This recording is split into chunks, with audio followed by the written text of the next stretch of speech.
Merci d'être avec nous comme chaque matin sur Radio J. Dans quelques instants, on parle philosophie, on parle politique, actualité avec Raphaël Enthoven qui sera au micro de Christophe Barbier. Mais avant, un peu d'humour, un peu d'humeur avec sur un autre ton. Celui qu'on ne présente plus, Nicolas Rafale et ses petites pattes de mouche. Présentez-moi quand même.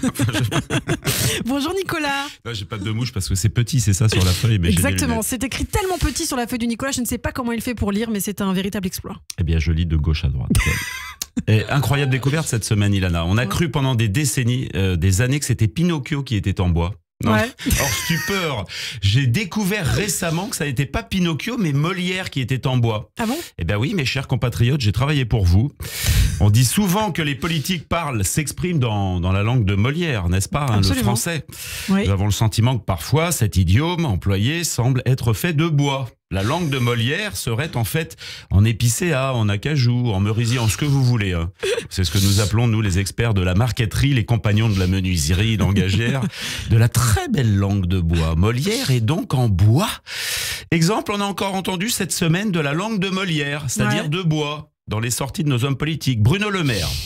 Il va falloir s'adapter à la réalité du marché. Ah bah là on est sur du Fred. Ah là, c'est presque du charme. Carpinus betulus. Décryptage, la concurrence tirant les prix vers le bas et nos coûts étant trop élevés, il faut dégraisser, délocaliser, travailler plus tout en étant payé moins, afin de maintenir au même niveau les bénéfices attendus par les actionnaires. Ça s'appelle s'adapter au marché. Voilà. Christophe Béchu a parlé d'aménagement du territoire, c'est-à-dire de destruction du paysage existant. On aménage, on détruit, quoi. Tout ceci dans un esprit de bonne gouvernance, c'est-à-dire faire en sorte que les capitalistes honnêtes puissent se garantir contre les méfaits des requins du monde des affaires et continuer à engranger leur profil le plus discretos possible. Du moment qu'il y a la croissance. Croissance, c'est-à-dire l'augmentation des profits, des dépenses des ménages sans augmentation des salaires. Je suis là pour vous aider, moi. Je vois ça. Je décortique. Alors, on parle alors de croissance durable, tout faire pour continuer à exploiter la terre le plus longtemps possible, tant pis pour les générations futures. Tout est langue de bois. Conflit d'intérêts égal. Tentation de s'en mettre plein les poches en raison du poste de travail que l'on occupe. Confiance des ménages. Capacité des familles les plus modestes à dépenser toujours plus, quitte à s'endetter. Ayez confiance. Tiens, confiance des investisseurs, ça veut dire quoi?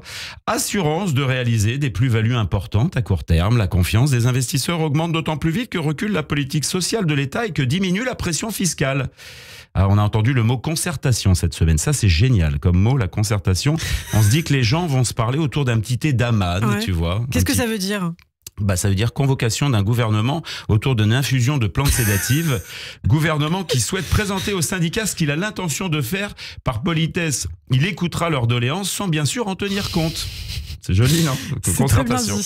Conjoncture actuelle, on entend souvent ce terme. Ça veut dire qu'on va en chier. Dialogue social, l'arnaque. Voilà, l'arnaque.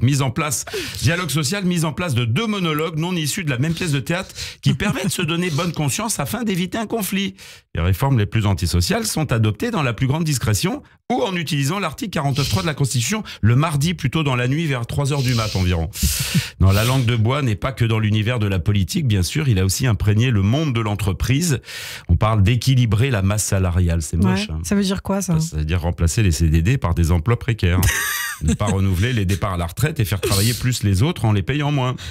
Flexibilité du marché du travail. Il a peur le réalisateur parce qu'il se dit c'est pour moi le prochain équilibrage de masse salariale. Flexibilité du marché du travail, ça veut dire ne pas être fragile des lombaires quand on regarde la porte. Voilà. Gagner en réactivité, arrêtez de vous la couler peinard. Mondialisation, made in China.